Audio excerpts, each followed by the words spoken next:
Wala na po akong sasabihin. Sinabi na po nilang lahat. Manood na lang po kayo ng Reporter's Notebook mamayang gabi, ang kabuuan. Pero ito lang po ang sasabihin ko. Ang tagal nating inalagaan na ang giginto ay magaling.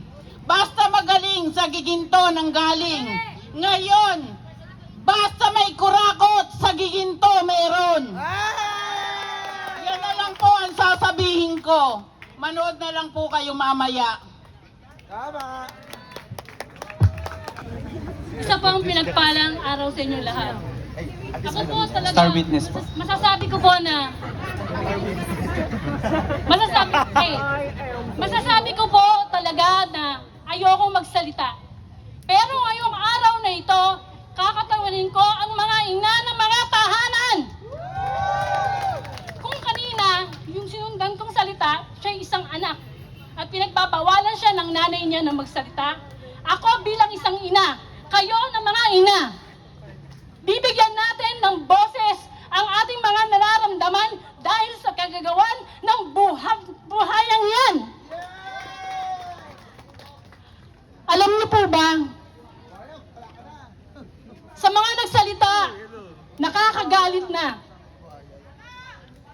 Paano pa kung sabihin ko sa inyo na bilang isang ina, namatayan ako ng kapatid dahil sa baha?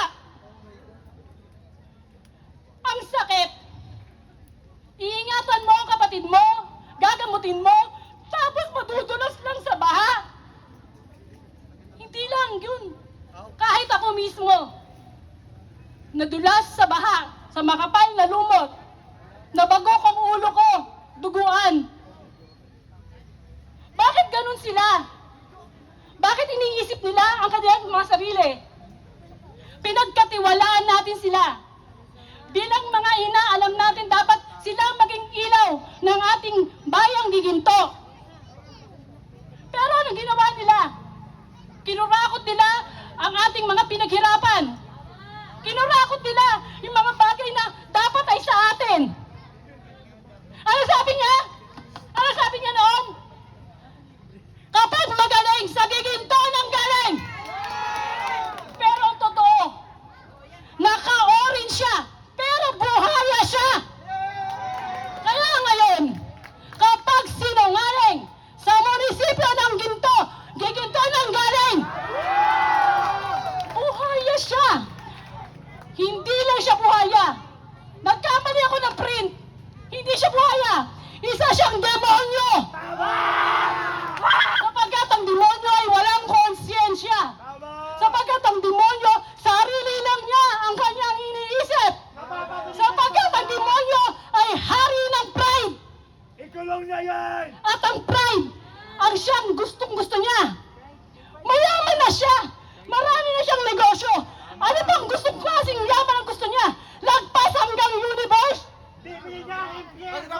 Ay, naku, hindi siya tatanggapin. Dahil iisipin ni Satanas, maaagawan siya ng pwesto.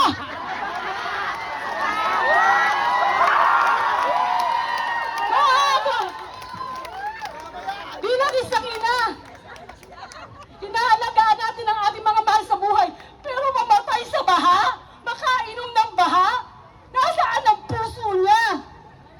Wala. Utang ina mo, boy cross! Kaya ngayon, mag-ingat kayo sa Mayor Orange na buhaya, sapagkat yan ay isang obi ganib. Kung merong obi ganib, siya obi ganib. Ang laki ng tiyan niya! Bawat ina, araw-araw, nararanasan namin. Paggising pa lang sa madaling araw, mataas na ang baha.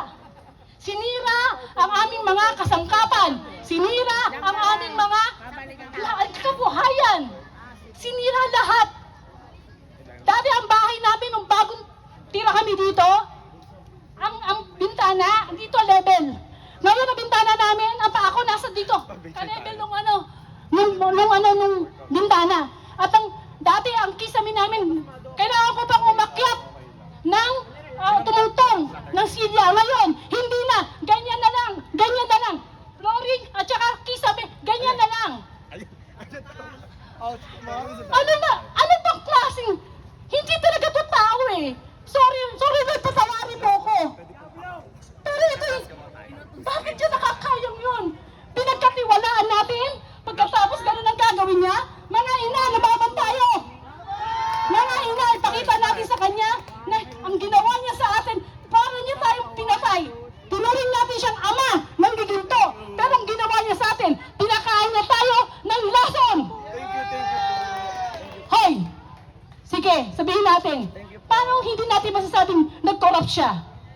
ng panahon ng COVID. Nagbigay ng isang sakong bigas, ng frozen good, na kung ano-anong mamahalin. Manalo lang yung anak niya. Pero, nung wala na siyang kalaban, may binigay ba? Obvious! Masyadong obvious! Kaya tayo, sa susunod na eleksyon, ilagay natin, una sa lahat, ay yung kandidato na una, takot sa Diyos! Yan ang tandaan nyo, yan ang nakakalimutan natin eh.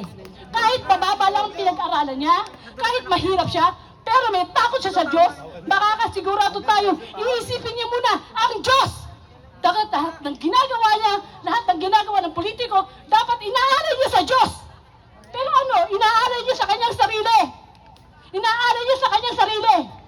Sabi sa Colossians chapter 3 verse 23, ano man ang iyong ginagawa, gawin niyo na parang hindi kayo naglilingkod sa tao, kundi parang naglilingkod kayo sa Diyos.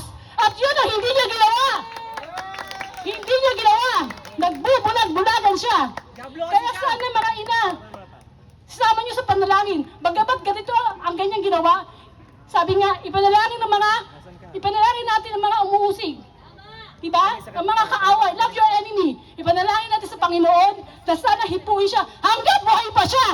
Sapagkat kinabuhitan siya ng kamatayan, impyerno ang punta niya. Maraming po salamat. Maraming salamat po.